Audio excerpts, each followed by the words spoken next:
మరి ఈరోజు పశ్చిమ బెంగాల్లో డాక్టర్ ఇష్యూ అనేది చాలా పెద్ద ఇష్యూ అయింది. దాని మీద మీ అనాలిసిస్? అంటే ఆడపిల్ల మీద ఎక్కడ అఘాత్యం జరిగినా కానీ మనిషి అనేవాడు డెఫినెట్గా దాన్ని ఖండించాలి. దాంట్లో సెకండ్ థాట్ లేదు. నీ పార్టీ నా పార్టీ అని కాదు, ఏ పార్టీ అయినా ఖండించాలి. కానీ ఇక్కడ ఏమైపోయిందంటే పశ్చిమ బెంగాల్లో జరిగిన సంఘటనలు ఆంధ్రప్రదేశ్లో జరగలేదా? ఎన్నికలు అయిన తర్వాత ఎన్ని జరిగినాయి? దాని మీద స్పందించడానికి నోటికి పక్షవాతాలు వచ్చినాయా కూటమి నాయకులకి? పశ్చిమ బెంగాల్ గురించి మాట్లాడుతున్నారు.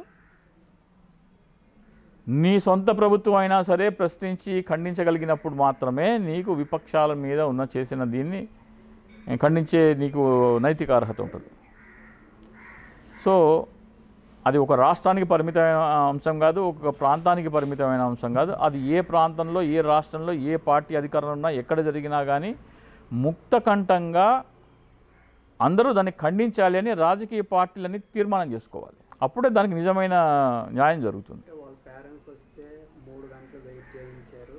పోస్ట్ మార్టం అయిన తర్వాత ఇమ్మీడియట్గా దహన సంస్కారాలు చేయడం అనేది అనుమానాలు కావచ్చు. హాత్రస్సులు చేసింది ఏంటి? తప్పే.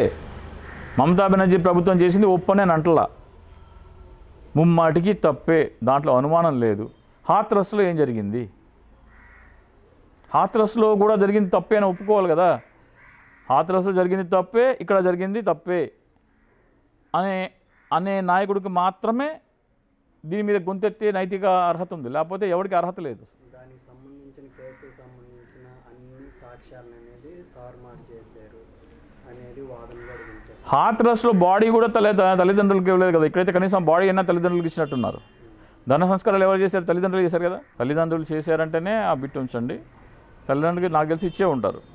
హాత్రస్లో అయితే బాడీ కూడా తల్లిదండ్రులకు ఇవ్వలేదు, పోలీసులే దహన సంస్కారాలు చేశారు, అది కూడా అర్ధరాత్రి 2 గంటలు. సో మీకు ఎక్కడ నైతిక అర్హత లేదు దీని గురించి క్వశ్చన్ చేసేది.